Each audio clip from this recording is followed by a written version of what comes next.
सोचो और अमीर बनो, थिंक एंड ग्रो रिच का हिंदी अनुवाद।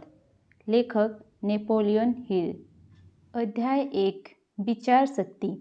लगभग 30 साल पूर्व एडविन सी वंस ने यह सत्य खोजा था कि आदमी वाकई विचारों से अमीर हो सकता है।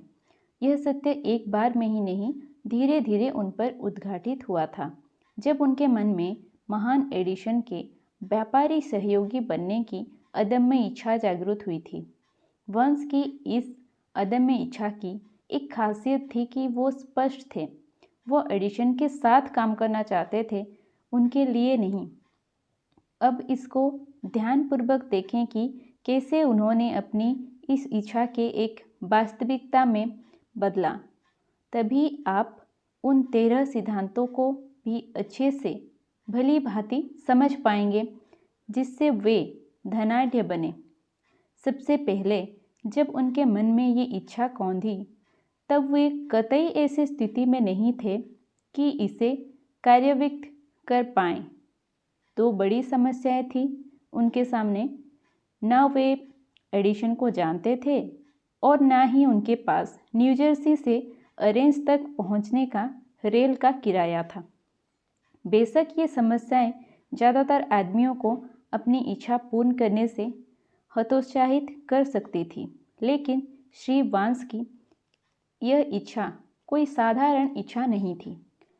वो इतने दृढ़ प्रतिज्ञ थे कि इस यात्रा को उन्होंने मालगाड़ी के जरिए पूरा किया और ऑरेंज मालगाड़ी से पहुंचे।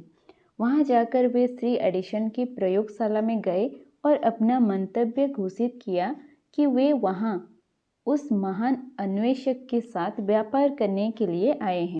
बरसों बाद उनसे इस पहली मुलाकात का हवाला देते हुए श्री एडिशन ने बताया, वो मेरे सामने था एक साधारण सा फटेहाल आदमी, परंतु उसके चेहरे पर एक अदम्य संकल्प था अपनी बात पूरी करने का।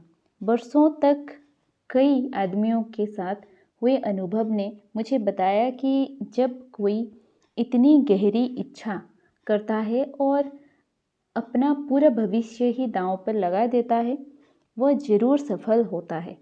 उसका संकल्प देखकर मैंने उसे ये मौका दिया। बाद की घटनाओं से ये सिद्ध हो गया कि मैंने कोई गलती नहीं की थी। उस समय एडिशन ने उस युवा वंश से क्या कहा कोई अहमियत नहीं रखता, बल्कि उस विचार के थे जो उस वक्त एडिशन के मन में आया था। यह मौका प्रदान करने के पीछे वंश के वेशभूषा, शकल इत्यादि का इतना योगदान नहीं था जितना उनके मन में उठती विचार श्रृंखला का था। यदि इस कथन की महत्ता हर पाठक के मन में स्पष्ट ना हो सके तो निश्चित ही बाकी इस पूरी किताब पढ़ने की जरूरत ही नहीं होगी। वैसे प्रथम इंटरव्यू के पश्चात ही वांस को एडिशन के साथ भागीदारी नहीं मिली थी। उसे सिर्फ एक मामूली भत्ते पर एडिशन के दफ्तर में काम मिल गया था। काम भी एडिशन के अनुसार कोई ज़्यादा महत्व नहीं रखता था, परंतु वंश के लिए यह बड़ा महत्व रखता था क्योंकि उस काम के जरिए वंश को अपना योग्यता अपने भावी भागीदार को दिखाने का अवसर मिला था। कई महीने गुजर गए, कुछ खास नहीं हुआ, जिससे वंश को लगता कि वह अपने मूल लक्ष्य के निकटतर आ रहा है। लेकिन उसके मन में कुछ हो रहा था। मन ही मन उसकी एडिशन के साथ व्यापारी सहयोगी होने की कामना तीव्रतर होती जा रही थी। मनोविश्लेषकों का मानना है कि जब कोई आदमी किसी चीज़ को प्राप्त करने की पूरी तरह तैयार होता है, तभी वो उसके सामने मूर्त रूप में प्रकट होता है। वंश न सिर्फ व्यापारिक सहयोग के लिए तैयार था, उसका संकल्प भी था कि वो तब तक तैयार रहेगा जब तक उसको उसका वांछित लक्ष्य नहीं मिल जाता। उसने कभी खुद से ये नहीं कहा, अरे छोड़ो, मुझे लगता है कि मुझे ये सब छोड़कर कहीं सेल्समैन ही होना पड़ेगा। इसके साथ ही वो ये भी कहता था, मैं एडिशन के साथ व्यापारिक सहयोग करने के लिए आया था और यही मैं करके रहूँगा, भले इसके लिए मेरी पूरी उम्र लग जाए। वाकई में वो यही चाहता था। यदि आदमी अपने उद्देश्य में पूरी तरह स्पष्ट हो तो उसकी जीवन गाथा ही बदल जाती है। यदि वो अपने उद्देश्य के लिए एक जुनून सा पैदा कर ले, तभी वो प्राप्त हो पाता है।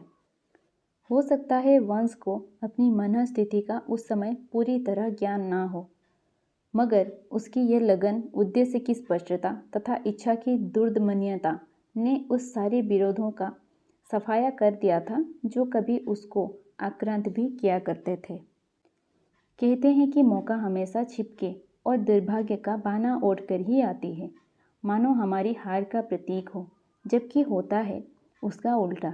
शायद उसी कारण लोग उसे पहचान भी नहीं पाते।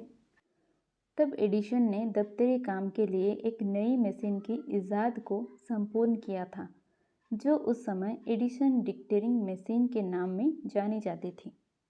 एडिसन के सेल्समैन इस इजाद को लेकर ज़्यादा उत्सुक नहीं थे। उसका मानना था कि उसे बेचने में बड़े पापड़ बेलने पड़ेंगे। बर्न्स ने अपना अवसर उसमें देखा। जो प्रश्न रूप में आया उस मशीन के जरिए इसके बारे में, सिवा उसके अन्वेषक जो कि एडिसन थे और वंश के अलावा अन्य कोई भी आश्वस्त नहीं था। वंश को लगा कि वो एडिसन की वो डिक्टेरिंग मशीन बेच सकता है। उसने एडिसन से यही कहा और उसे मौका मिला। उसने न सिर्फ वो मशीन बेची परंतु इतनी सफलता प्राप्त की कि एडिसन ने वंश को सारे देश में उनका विवरण करने का अनुबंध कर लिया। तभी यह व्यापारिक नाता बुलंद हुआ, एडिसन द्वारा बनाई और वंश द्वारा लगाई मशीन। यह उन दोनों के व्यापारिक गठबंधन का सूत्रपात था, जो 30 वर्षों से भी ज़्यादा अवधि तक कायम रहा।